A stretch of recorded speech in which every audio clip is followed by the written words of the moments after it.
எல்லா புகழும் பிரபஞ்சத்தின் ஆகிய கடவுளுக்கு மட்டுமே. அவரை தவிர வேறு இளையும் இல்லை சாட்சியம் இருக்கின்றேன். அவர் தனித்தவர், துணையிலற்றவர். என்னோட கடவுளோட கடமை என்ன, நம்ம இந்த 3வது வாய்ப்பு நமக்கு எல்லாம் கொடுத்துருக்காங்க. 3வது வாய்ப்பு கொடுத்தாங்க. அந்த விண்ணுலக சக்தியை போய் 3வது வாய்ப்பு கொடுத்தாங்க. அதை நம்ம ஏற்க மறுத்துட்டோம். அப்பயே நம்மள எல்லாம் நினைச்சிருந்தா நரகத்துல தள்ளி விட்டுருக்கலாம். மாணவர்களும் அதான் சஜஸ்ட் பண்ணாங்க. ஆனா அல்லா நீங்க அறியாத நான் அறிகிறேன் அப்படின்னு சொல்லிட்டு 2வது வாய்ப்பு கொடுக்குறாரு. 2வது வாய்ப்பை நம்ம ஏற்கல. மலைகள், நட்சத்திரங்கள், வானம், பூமி அதெல்லாம் 2வது வாய்ப்பை ஏற்றுக்கிட்டு சப்மிட் பண்ணிக்குது. இப்போ நம்மளுக்கு 3வது பாயிண்ட் கொடுக்குறாங்க. இந்த 3வது பாயிண்ட்ல 3வது ஆப்ஷன். இந்த 3வது ஆப்ஷன் நம்ம நல்லபடியா நம்ம நல்லா குரான் சொல்லி இருக்கிற மாதிரி நம்ம வாய்ப்பை பயன்படுத்தணும். இந்த வாய்ப்பை பயன்படுத்தினா நம்ம நம்ம நல்லா சொன்ன மாதிரி மீட்சி அடையலாம். அப்படி இல்லைன்னா நம்ம போலீஸ் வேணும் நரகம் தான் அப்படின்னு சொன்னாங்க. இப்ப இந்த 3வது பாயிண்ட சரி, இந்த 3வது ஆப்ஷன் கொடுக்கும்போது அல்லா நம்மளோட சும்மா ஒரு கடலுக்கு நீதியா அப்படின்னு சொல்லுவேன். நீங்க இறங்கி போங்க, என்கிட்ட இந்த வழிகாட்டுறது வரும், அதை நீங்க பின்பற்றினா நீங்க மீட்சி அடையலாம், நீங்க எங்க சைடு திரும்பி வரலாம் அப்படின்னு சொல்லிட்டு சொல்லி நம்மளை பூமிக்கு இறக்கி அனுப்பிக்கிறாரு. அது மாதிரி நம்மளுக்கு பல தலைமுறையில பல வழிகாட்டுதல் வந்துருக்குது. கடைசியா வழிகாட்டுறது தான் இந்த குரான். இந்த குரானை பத்தி அல்லாஹ் சொல்லும் போது இது அந்த ஃபர்ஸ்ட் பயாசு சொல்லுவாங்க. இது தவறுமிக்காதது, அதே மாதிரி நல்லறியாளருக்கு ஒரு வழிகாட்டி அப்படின்னு சொல்லிட்டு சொல்லுவாரு. அது மாதிரி இன்னொரு இடத்துல இது முரண்பாடுகள் அற்றது அப்படின்னு சொல்லுவாங்க. அப்ப அல்லாஹ் இவ்வளவு தூரம் ஒரு குரானை பத்தி சொல்றாங்கன்னா அதை நம்ம எந்த அளவுக்கு கரெக்டா புரிஞ்சுக்கோம் அப்படிங்கிறத நம்ம வெளியே தெளிக்கணும். இப்ப பார்த்தோம்னா இப்ப குரான்ல மொத்தம் 6346 வசனம் இருக்குது. ஆனா அது நம்ம பெருசா பார்க்கலாம். ஆக்சுவலா 6346 வசனம் இருக்குது, எப்படி அதை கம்ப்ளீட்டா படிச்சது, அதுபடி எப்படி நம்ம நடக்கிறது மாதிரி யோசிக்கணும். ஆனா அதை நம்ம கற்றுக்கொண்ட எளிதாக இந்த குரானை நான் நடத்திட்டேன் அப்படின்னு சொல்றேன். அப்படின்னா என்ன இருக்கும், அப்ப அதை கற்றுக்கிறதுக்கு எளிதா ஒரு வழி எல்லாம் வச்சிருக்காங்க அப்படிங்கிறது அது இருக்கும். இப்ப அந்த 6346 வசனத்தை நம்ம 5 கேட்டகரியை பிரிக்கலாம். ஒண்ணு கட்டளைகள், 2வது உபதேசங்கள், 3வது சரித்திரம், 4வது நற்செய்தி எச்சரிக்கை, அப்புறம் 5வது சட்டங்கள் அப்படின்னு சொல்லிட்டு சொல்றாங்க. இந்த 6346 வசனத்துல இந்த 5 கேட்டகரியில ஏதாவது ஒண்ணு வந்துடும். நம்ம அந்த மாதிரி பிரிச்சு பார்க்கலாம். ஆக்சுவலி அந்த மாதிரி பிரிச்சு பார்க்கும்போது நம்ம குரானை புரிஞ்சுக்கிறது ரொம்ப ஈஸியா இருக்கும் அப்படிங்கிறதுக்காக சொல்றேன். இப்ப ஃபர்ஸ்ட் இனிஷியலா பார்த்தோம்னா கட்டளைகள், கமாண்ட்மெண்ட்ஸ், அதை பத்தி சொன்னோம்னா இப்ப குரான்ல யூஷுவல் அப்படின்னு சொல்லிட்டு வர்ற எல்லாமே கமாண்ட்மெண்ட்ஸ். அதே தமிழ்ல சொன்னோம்னா நீங்க அதை செய்ய வேண்டும், அதை செய்யக்கூடாது, அந்த மாதிரி வர்ற எல்லா விஷயங்களும் கமாண்ட்மெண்ட்ஸ். அதை நம்ம மீறதுக்கு ஆப்ஷனே கிடையாது. கமாண்ட்மெண்ட்ஸ் கட்டளைகள் நம்ம பின்பற்றியே ஆகணும். அது ஆப்ஷனே இருந்தா கொடுக்கல. அதே மாதிரி அந்த மாதிரி கட்டளைகள் நான் பார்த்தோம்னா நீங்க ஃபர்ஸ்ட் கட்டளை நம்மளுக்கு எல்லாமே தெரியும், லாயிலாக இதெல்லாம் அப்படிங்கிறதா ஃபர்ஸ்ட் கட்டளை. கடவுளை தவிர வேற யாரும் நீங்க வழிபடக்கூடாது அப்படிங்கிறது ஃபர்ஸ்ட் கட்டளை. அதுக்கப்புறம் நீங்க நானூறு பேரண்ட் அப்படிங்கிறது நீங்க உங்க பெற்றோர்களை கண்ணியப்படுத்தணும் அப்படிங்கிறாங்க. அதே மாதிரி நீங்க தொழுகை கடைபிடிக்கணும் அப்படிங்கிறாங்க. அதே மாதிரி நோம்பு நேரத்துல நீங்க நோம்பு நோக்கணும் அப்படிங்கிறது சொல்றாங்க. அதே மாதிரி உறவினர்களையும் அண்டை வீட்டாளர்களையும் கண்ணியமா நடந்துக்கணும் அப்படின்னு சொல்லி சொல்றாங்க. அதே மாதிரி இப்ப இப்ப பிஸ்மில்லாஹ் ரஹ்மான் ரஹீம் சொல்லிதான் சாப்பிடணும் அப்படிங்கிறது ஒரு கட்டளை தான். நீங்க அதெல்லாம் கவனிச்சு பார்த்தோம்னா உங்களுக்கு தெரியும். அல்லாஹ்வுடைய பேர் உச்சரிக்கப்படாத எந்த ஒரு பொருளையும் நம்ம சாப்பிடக்கூடாது. ஆக்சுவலா அல்லாஹ்வுடைய பேர் உச்சரிக்கப்பட்டிருந்தா அதை சாப்பிடுங்க அப்படின்னு சொல்லலாம். அது ஒரு கட்டளை தான். அப்ப எல்லா இந்த மாதிரி நிறைய கட்டளைகள் எல்லாம் கொடுத்துருக்காங்க. அதே மாதிரி வந்து நீங்க இன்ஷா அல்லா சொல்லணும். ஒரு எதிர்காலத்தை பத்தி பேசும்போது நீங்க வந்து இன்ஷா அல்லா சொல்லாம நீங்க சொல்லாதீங்க அப்படின்னு சொன்னாங்க. அதுவும் கட்டளை. சோ இந்த மாதிரி நிறைய கட்டளை வந்து அல்லா கொடுத்துருக்காங்க. சோ அப்ப நம்ம அந்த குரான்ல இருக்கிற விஷயத்த நம்ம பார்க்கும்போது கட்டளைகள்லாம் வந்து கரெக்டா கடைபிடிக்கிறோமா நம்ம அப்படிங்கிறது பார்க்கணும். அது வந்து அல்லா வந்து ஆப்ஷன் கொடுக்கல. கட்டளைகள் வந்து பின்பற்றப்பட வேண்டும் அப்படிங்கிறதான் இங்க சொல்லுவது. ரெண்டாவது வந்து உபதேசங்கள். அல்லா வந்து உபதேசங்கள் பத்தி நம்ம சொல்லும்போது அவர்கள் வந்து இரவில் வந்து தியானிக்கின்றார்கள் அப்படின்னு சொல்லிட்டு சொல்றாங்க. அதே மாதிரி வைகறை பொழுது வந்து அவங்க பாவம் பண்ணிட்டு கேட்கிறாங்க அப்படின்னு சொல்றாங்க. அதே மாதிரி அவங்க வந்து நல்ல காலத்திலும் அப்புறம் வந்து கெட்ட காலத்திலும் தர்மம் கொடுக்குறாங்க அப்படின்னு சொல்லி சொல்றாங்க. அதாவது தர்மம் கொடுத்து, அதாவது ஜக்காத்து, அதாவது ஆப்ளிகேட்டிவ் சேரிட்டிங்கிறது கமாண்ட்மெண்ட். ஆனா நல்ல காலத்திலையும் கெட்ட காலத்திலையும் அவங்க வந்து தர்மத்தை கொடுக்குறாங்க அப்படிங்கிறது வந்து அவங்களுடைய உபதேசம். இப்ப அதே மாதிரி இப்ப இந்த எடுத்துக்கிட்டோம்னா இப்ப அவங்க வந்து கோவப்படும் போது தன்னுடைய கோபத்தை அடங்கிக்கிறாங்க அப்படின்னு சொல்றாங்க.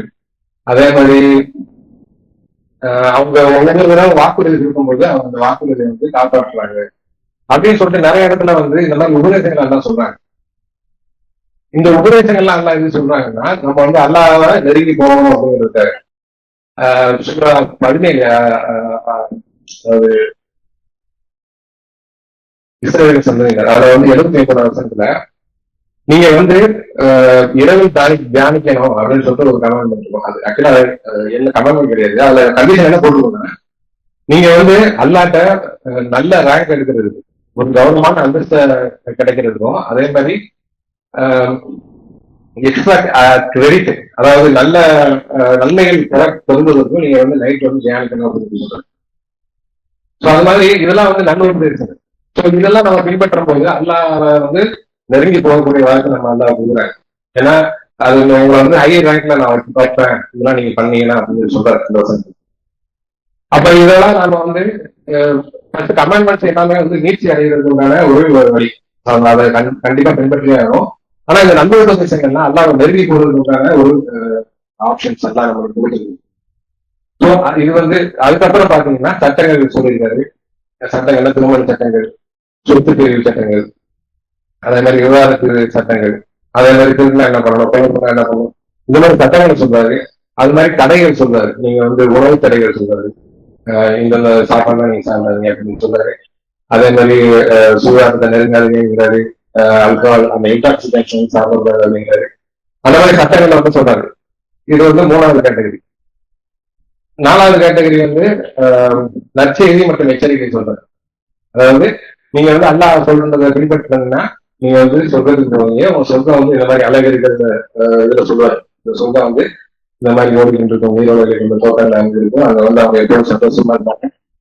அங்க அவங்க தரக்கூடிய வழிமுறை இது அப்படின்னு சொல்லி சொல்றாங்க. ஸோ இதெல்லாம் வந்து நற்செய்திகள். அதே மாதிரி எச்சரிக்கை சொல்றாரு. நீங்க வந்து அல்லாவுடைய வழிகாட்டுதல் நீங்க பின்பற்றணும்னா நீங்க வந்து போய் சேரக்கூடிய இடம் நரகம். நரகத்துல நீங்க எந்த இடத்துல தங்கியிருக்கீங்க, அங்க வந்து பயங்கரமான தீக்கணல் இருக்கும். அந்த மாதிரி நிறைய அந்த அலைகளுக்கு இது சொல்றாரு. இதுல எச்சரிக்கையா அதான் சொல்றாரு. அதுக்கப்புறம் முக்கியமா வந்து சரித்திரங்களை சொல்றாரு. சரித்திரத்தை எதிர்த்து சொல்றாரு. இப்ப நம்ம யோசிக்கலாம், இப்ப வந்து கடந்த கால சரித்திரங்கள் நிறைய விஷயம் சொல்றாரு. இப்ப வந்து சாலமன் எடுத்துக்கலாம். சாலமன் சரித்திரத்தை சொல்றாரு. சாலமன் வந்து அதாவது அசல் தொகையை மிஸ் பண்ணிட்டாரு. மிஸ் பண்ணதுக்கு அப்புறம் வந்து அதை ரியலைஸ் பண்ணிட்டு அந்த குதிரையை தள்ளிவிட்டு அவர் வந்து இனிமே இந்த குதிரை விளையாட்டுல வந்து நம்ம முழுன்னு சொல்லிட்டு அதை தள்ளிவிட்டாரு. ஸோ இதுல இருந்து நம்மளுக்கு என்ன சொல்றது, இது வந்து ஆக்சுவலா தொழுகை அப்படிங்கிறது மட்டும் பார்க்கக்கூடாது. இப்ப இந்த இடத்துல அது வந்து அல்லாவோட கட்டளை. அல்லாவோட கட்டளைய உங்களை மறக்கடிக்க செய்யறாரு. இல்லைன்னா அல்லாவோட நினைவுற விஷயத்த மரக்கடைக்கு செய்யற எந்த ஒரு விஷயமா இருந்தாலும் நீங்க அதை விட்டு விலகி இருக்கணும் அப்படிங்கிறதுதான் வந்து அல்லா சொல்லுது. ஸோ அது மாதிரி நம்ம அந்த மாதிரி விலகி இருக்கோமா அப்படிங்கிறத நம்ம பார்க்கணும். சரித்திரங்கள்ல இருந்து படிப்பினைகள் வந்து நம்ம எல்லாம் சொல்லித்தராங்க. ஸோ எப்படி வந்து கட்டளைகள் நல்ல உபதேசம் சொன்ன மாதிரி சரித்திரங்கள்ல இருந்து நம்மளுக்கு வந்து கட்டளைகள் வந்து கட்டளைகள் அது வந்து நம்மளுக்கு படிப்பினைகள் எல்லாம் சொல்லித்தராங்க. அப்ப அந்த படிப்பினைகளை நம்ம வந்து எந்த அளவுக்கு கரெக்டா எடுத்துக்கிறோம் அப்படிங்கிற ஒரு விஷயத்தை பார்க்கணும். அதே மாதிரி சரித்திரமே சொன்னோம்னா இப்ப மோட்ச சரித்திரத்தை சொல்லணும். மோட்ச சரித்திரத்துல என்ன சொல்றாங்க, அதாவது நான் அதாவது அல்லா வந்து கொடுத்த வாக்குறுதியை நான் வந்து காப்பாற்றுறேன் அப்படிங்கிறது தான் மோச சரித்திரத்துல நிறைய இடத்துல நம்ம பார்க்கறது. அவங்க நிறைய இடத்துல வளர்ந்து மீறக்கூடியவங்களா இருக்காங்க அந்த இஸ்ரேல்ஸ் வந்து என்ன. ஆனா இருந்தாலுமே அல்லா வந்து வாக்குறுதிச்சது வந்து அவங்களுக்கு வந்து ஜோசப் இருக்கும்போது அவங்க எல்லாமே எகிப்துக்கு வராங்க. எகிப்துல வந்து அவங்க கஷ்டப்படுவாங்க. அதுக்கப்புறம் நான் அவங்களை வந்து ஒரு தூதர் அனுப்பி நான் அவங்க மீட்டு வந்துட்டு வாக்குறுதி கொடுத்துருக்கேன். அந்த வாக்குறுதியை வந்து அல்லா காப்பாற்றுறேன். அப்ப அந்த சரித்திரத்துல இருந்து நம்ம என்ன கத்துக்கிறோம், அப்ப அல்லா வந்து கொடுத்த வாக்குறுதியை கரெக்டா காப்பாற்றுவாங்க அப்படிங்கிறது ஒரு விஷயம். அதே மாதிரி அல்லா வந்து மனங்களை கண்ட்ரோல் பண்ணக்கூடியது அப்படிங்கிறதையும் நம்ம அதில் அறிஞ்சிக்கலாம். இப்ப நான் அவங்கெல்லாம்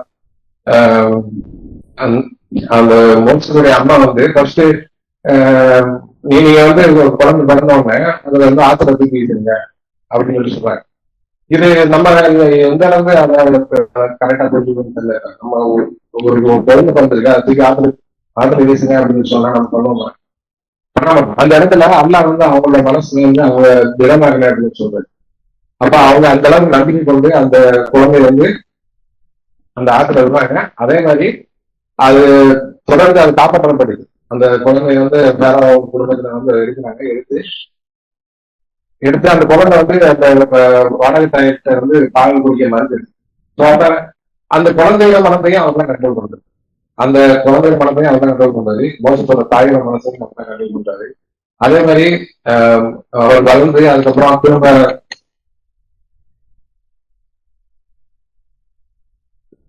அவங்க வளர்ந்து திரும்பி பேரவட்டை திரும்பி வரும்போது எல்லாம் வந்து என்ன சொல்றாங்க, வருஷத்துக்கு சிங்கத்தின் குகையில இருந்து போட்டிருப்பாங்க.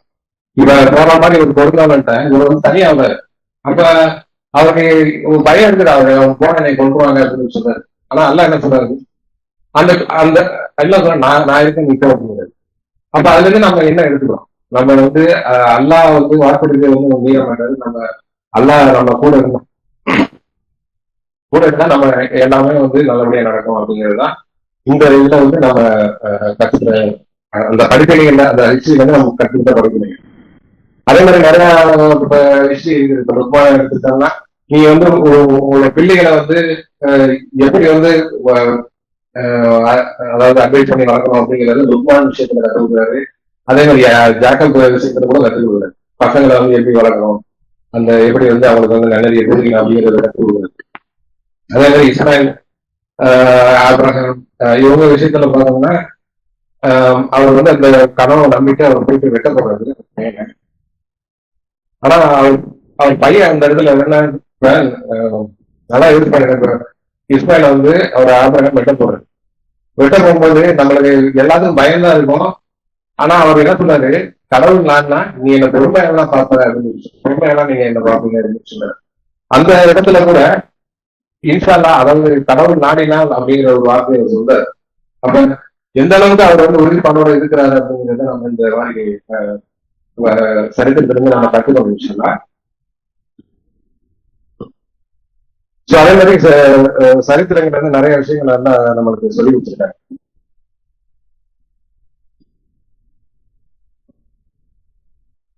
அதே மாதிரி இப்ப டேவிட் கோலியத் அந்த போர் எடுத்துட்டாலும் சரி, முகமது பத்ரி அதை எடுத்துட்டாலும் சரி, சின்ன படம் தான் வந்து ஒரு பெரிய படையை தோற்கடிக்கிறேன். அப்ப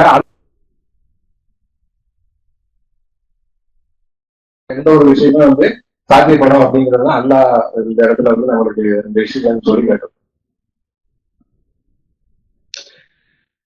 சோ அப்ப வந்து நம்ம அந்த குரான்ல உள்ள விஷயங்களை கரெக்டா நம்ம புரிஞ்சுக்கிறோமா, அதுல இருந்து நம்மளுக்கு அல்லா என்ன சொல்லுவாங்க வர புத்தகம் பண்ண விஷயம்லாம் எல்லா விதங்களும் பாவம் பண்ணிருக்கீங்களா தூக்குல இல்லை.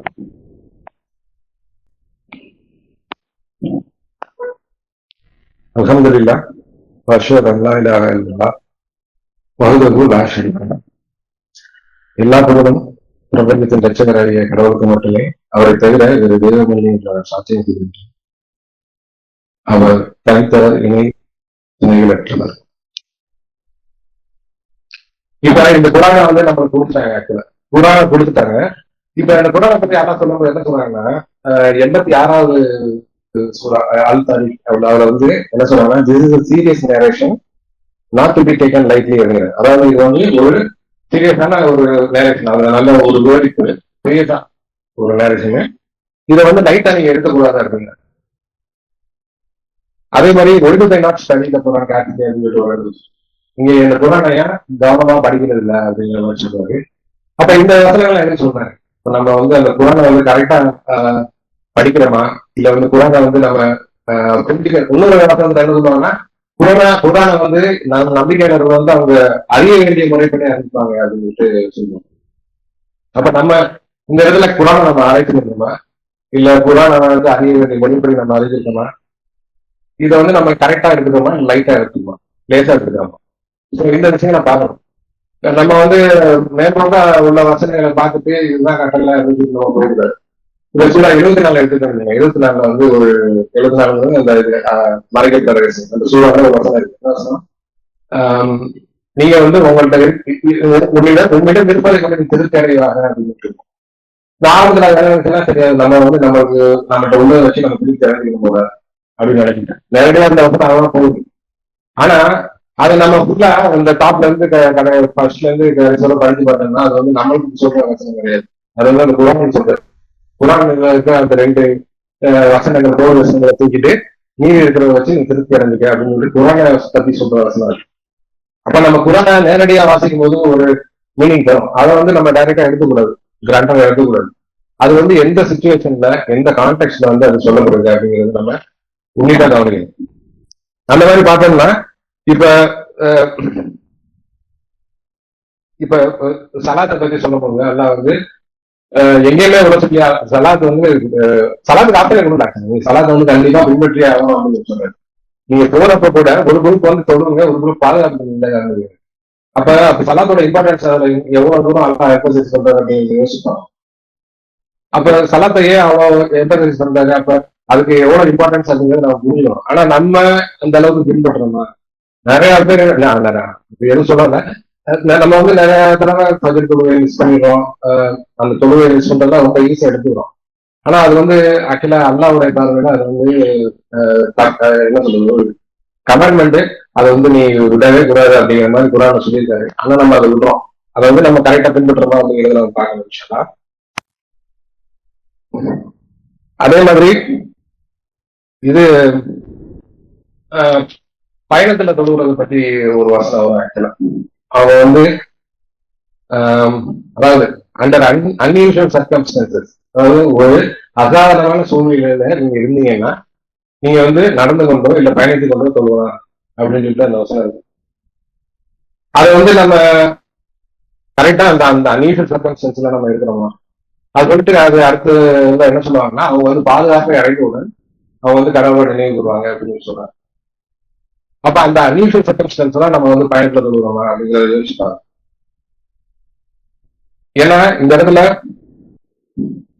அன்யூஷுவல் சர்க்கம்ஸ்டன்ஸ் என்ன, இப்ப நம்ம ஒரு ரோட்ல போறோம், அந்த ரோட்ல வந்து பயங்கர ஒரு திருட்டு பயம் இருக்குது அப்படின்னா நாய் அந்த மாதிரி ஒரு த்ரெட் இருக்குது.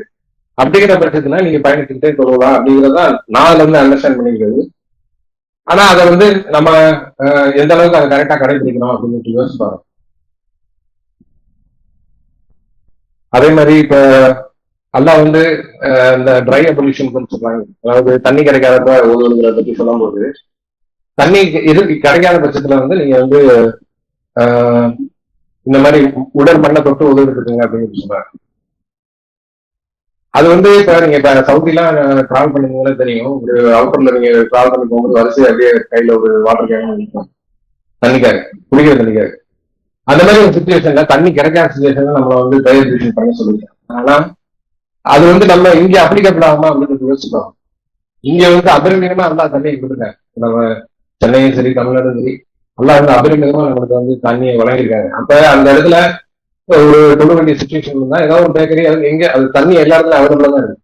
அப்ப அந்த தண்ணியை வந்து நம்ம யூஸ் பண்ணி ஒதுக்கணும் அப்படிங்கிறத நான் அந்த இடத்துல புரிஞ்சுக்கிறேன். நம்ம வந்து அந்த கமெண்ட்மெண்ட்டை கரெக்டா வந்து பின்பற்றோமா அப்படிங்கிறத நம்ம யோசிச்சு பார்க்கணும்.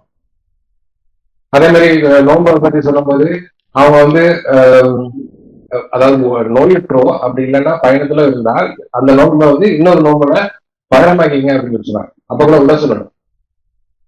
அப்படி உங்களால முடியவே முடியாதுன்னா ஏழைகளுக்கு உணவளிங்க அப்படின்னு சொல்லி சொல்றாங்க. அப்படி சொல்லிட்டு கடைசியில் என்ன சொல்றாங்க, நீங்க மட்டும் அறிந்திருப்பீங்களா நோன்பு இருக்கிறதா மேலானது அப்படின்னு சொல்லி. அப்ப இந்த இடத்துல நம்ம எதை எடுக்கணும்? இதுல வந்து கட்டளையா போயிருக்கிறோமா அவனுடைய எக்ஸப்ஷன் இருக்குமா? அதாவது இங்கிலீஷ்ல இருக்குது எக்ஸப்ஷன்ஸ் கேனாட் பி எக்ஸாம்பிள் அப்படின்னு சொல்லணும். நம்ம வந்து உதாரணங்கள் வந்து விதிவிலக்கு வந்து ஒரு உதாரணமா நம்ம எடுத்துக்கணும். இந்த இடத்துல எக்ஸப்ஷன் எல்லாம் கொடுத்துருக்காங்கன்னா அது அந்த எக்ஸப்ஷன் மட்டும்தான் நம்ம எடுக்கணும். எல்லா இடத்துலயும் அதை வந்து நம்ம பொருத்தி பார்க்க கூடாது. இப்போ நம்ம எல்லா வகையில இப்ப நோம்பு டைம்ல தான் அது நோம்பு வச்சிருக்கீங்க. ஆனா எந்த ஒரு தருணத்திலையும் இந்த நோம்பு வந்து நம்ம விடக்கூடாது. ஏன்னா சில பேர்லாம் ரொம்ப ஈஸியா எடுத்துக்குவாங்க. சும்மா தலை வச்சா நோம்பு விடுறது, தாகம் எடுத்தா நோம்பு விடுறது, அந்த மாதிரி இதெல்லாம் நம்ம பார்க்க தான் செய்யறோம். சோ அப்ப அல்லாவுடைய கட்டளை வந்து நம்ம எந்த அளவுக்கு இந்த இடத்துல பின்பற்றோம் அப்படிங்கறத யோசிச்சோம். அதே மாதிரி ஜும்மாவை பற்றி சொல்லும் போது எவ்வளவு பெரிய பிசினஸ் இருந்தாலும் அதை விட்டு வந்துருங்க அப்படிங்கிற அந்த பிசினஸ் எவ்வளவு பெரிய பிசினஸ் விட்டு வந்துருங்க. நீங்க அறிஞ்சிருக்கீங்கன்னா இது ஜும்மா தான் உங்களுக்கு மேல வேலை அப்படிங்கிற. அப்ப எல்லா பிசினஸும் நம்ம விட்டு வர்றோமா இல்லைன்னா வந்து அது பிசினஸ் தான் நம்ம முக்கியம் அப்படின்னு சொல்லிட்டு அதை ஈஸியா எடுத்துக்கிறோமா அப்படிங்கறத பார்க்கணும். அதே மாதிரி இது எல்லாத்தையும் விட முக்கியமா ஒரு விஷயத்த எல்லாம் சொன்னாங்க. சாத்தானை பத்தி சொல்லும்போது, சாத்தான் பத்தி சொல்லும்போது இஸ் யுவர் மோஸ்ட் ஆடன்ட் எனிமி அப்படிங்கிறாரு. அவனை வந்து ஒரு எனிமின்னு கூட சொல்ல, எதிரின்னு கூட சொல்லல, ஆடன்ட் எனிமி அப்படிங்கிறாரு, தீவிரமான விரோதி அப்படிங்கிறாரு. வெறும் தீவிரமான விரோதின்னு சொல்லல, அவர்தான் மோஸ்ட் ஆடன்ட் எனிமிங்கிறார், மிக தீவிரமான விரோதி அப்படிங்கிறாரு. அப்ப அவ்வளவு மிக தீவிரமான விரோதிய நம்ம எந்த அளவுக்கு நம்ம எந்த அளவுக்கு அவன் நம்ம எச்சரிக்கையா இருக்கோம் அப்படின்னு யோசிச்சு பார்க்கணும்.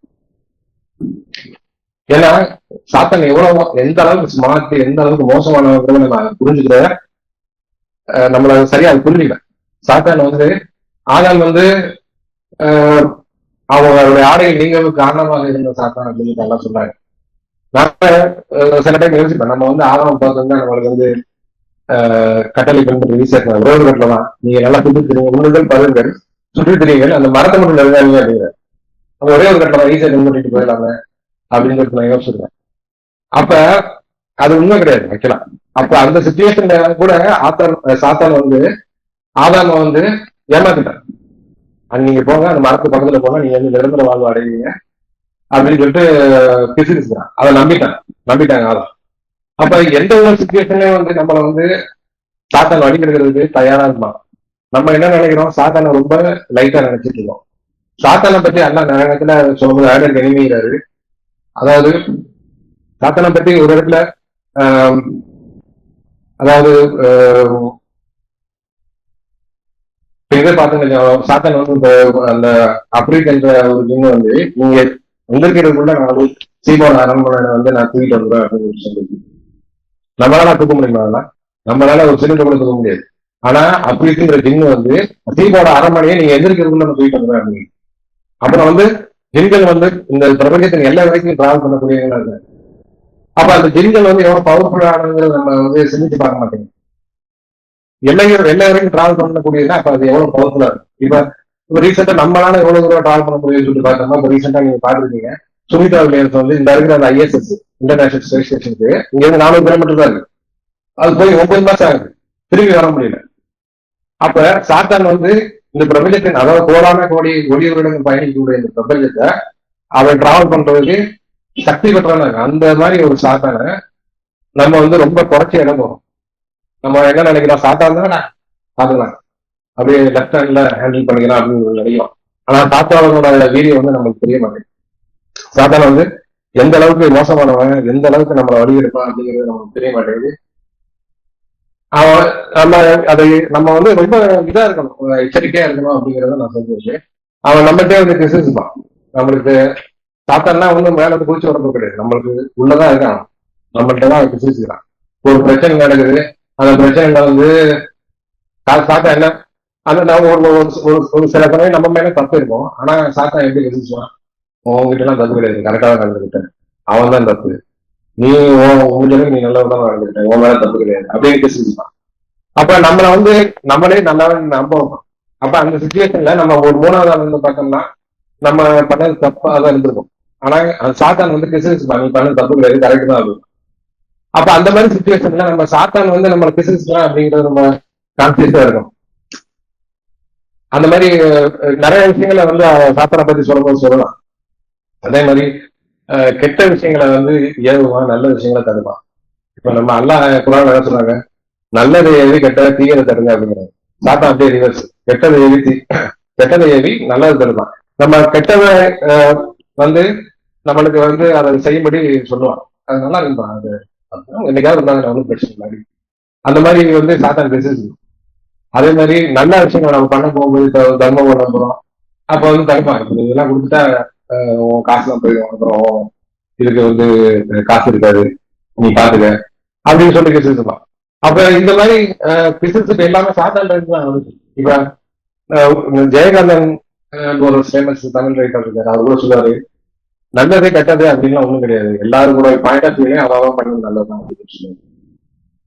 அது வந்து ஆக்சுவலா நிதர்சனம், ஆனா குரானிக்கெல்லாம் அதுக்கு கரெக்ட் கிடையாது. இது வந்து சாத்தானோட தூண்டுதலாலதான் அப்படி பேசுறாங்க. எல்லாரோட பாயிண்ட் ஆஃப் வியூலையும் அதான் நல்லவன் தான். ஆனா இதை செய்ய இந்த மாதிரி சொல்றது யாரு? சாத்தான். நீ பண்ணது கரெக்ட் தான் அப்படின்னு சொல்லிட்டு சாத்தா வந்து நம்மளை வந்து ஏவுறான். ஸோ அந்த மாதிரி சாத்தானுடைய அந்த இதுல இருந்து நம்ம கவனமா இருக்கணும். அதே மாதிரி நம்ம இப்ப ஏதாவது ஒரு நல்ல விஷயம் பண்ண கடைசி 10 நோம்பு வந்துருச்சு, திகில் பண்ணலாம்னு சொல்லிட்டு நைட்டு பார்த்தா ஏதாவது ஒரு யோசனை வரும், காலைல எழுந்து ஆபீஸ் வரும், இல்லைன்னா காலைல நம்மளால முடிக்க முடியுமா, அந்த மாதிரி அந்த நல்ல விஷயங்களை தடுக்க நடப்பான். அதெல்லாம் வந்து சாத்தானுடைய கிச்சனுக்கு தான். உன்னால நீ இவ்வளவு நேரம் முடிச்சிருந்து உன்னால திகில் பண்ண முடியாது. அப்ப இந்த மாதிரி விஷயங்கள் எல்லாமே சாத்தான் தான் நம்ம மண்டையில போகும். அப்ப சாத்தான் வந்து எவ்வளவு தீவிரமானவன் நல்லா சொல்றாரு, ஆனா நம்ம அதை எந்த அளவுக்கு லைட்டா எடுத்துட்டு இருக்கோம் அப்படிங்கிறத நம்ம யோசிப்பாங்க. அதான் நான் அந்த தாரிக் அல் தாரிக் அப்படிங்கிற சூறால வர்த்தன நம்பர் வந்து 86ல 14 அதுல என்ன சொன்னாங்கன்னா, it cannot be taken lightly அப்படிங்கிறது. இது வந்து லேசாக எடுத்துக்க கூடாது, திஸ் இஸ் சீரியஸ் நேரேஷன் அப்படிங்கிறது. அப்ப நம்ம எந்த அளவுக்கு அல்லாஹ் சொல்றதை வந்து எவ்வளவு சீரியஸா எடுத்திருக்கோம், அல்லாஹ் சொல்றத கட்டளைகளை நம்ம எந்த அளவுக்கு கவனமா கடைபிடிக்கணும் அப்படிங்கறது நம்ம வந்து யோசிச்சு பார்க்கணும். சோ இந்த மாதிரி அல்லாஹ் வந்து நிறைய பிராக்டிஸ் நம்மளுக்கு வந்து கட்டளை கொடுக்குறாங்க, தொழுவணும், நோன்பு வைக்கணும், இதெல்லாம் எதுக்கு கொடுக்குறாங்க அப்படின்னு சொல்லி பார்த்தோம்னா, இதெல்லாம் நம்ம அல்லாவுக்கு மட்டும்தான் நம்ம அடிபணிகிறோம் அப்படிங்கிறத அல்லாஹ் ப்ரூவ் பண்றதுக்காக தான் நம்ம இங்க வந்திருக்கோம். இப்போ வந்து நம்மளுக்கு பசிக்கும், அந்த பசியிலையும் நம்ம கண்ட்ரோல் பண்ணி நோன்பு வைக்கிறோம் அப்படின்னா நம்ம வந்து நம்ம பாடி வந்து நம்ம கண்ட்ரோல்ல இருக்குதுன்னு அல்லாஹ்ட்ட ப்ரூவ் பண்றோம். இப்போ வந்து காலையில 5 மணிக்கு எந்திரிக்கணும் அப்படின்னா அந்த டைம்ல நமக்கு தூங்குவோம், அதை ஸ்லிப் பண்ணிட்டு நம்ம எப்படி வந்து எந்திரிச்சு நம்ம ஒரு சமைக்கிற இருந்தது. அந்த மாதிரி இப்போ வந்து அந்த தர்மம் வந்து இப்ப அல்லாஹ் வந்து மனிதன் 7 பிள்ளை கஞ்சனா இருக்கேன் அப்படின்னு சொல்றாரு. அப்ப அதை நம்ம வேண்டாம் எடுக்கக்கூடாது, கஞ்சன் தானே நல்லாவே சொல்றாரு, நம்ம இதுக்கு ஆசைப்படுவோம் அப்படிங்கிற மாதிரி எடுக்கக்கூடாது. அந்த இடத்துல இயல்பிலே கஞ்சனா இருக்கிறான், அந்த கஞ்சத்தை முறியடிக்கிறதுக்கு அல்லாஹ் இந்த மாதிரி பிராக்டிஸ் கொடுக்குறாரு. அப்ப அதை முறியடிச்சு அல்லாஹ் சொல்ற மாதிரி அல்லாஹ் வந்து இந்த குரான்ல சொல்லியிருக்கிற விஷயங்களை, கட்டளைகளை, உபதேசங்களை, அதே மாதிரி படிப்பினைகளை பின்பற்றி நன்மதியான நம்பிக்கையாளராக நம்மளை வந்து அல்லாஹ் மன்னிக்க செய்யணும் அப்படின்னு கேட்டோம்னா இந்த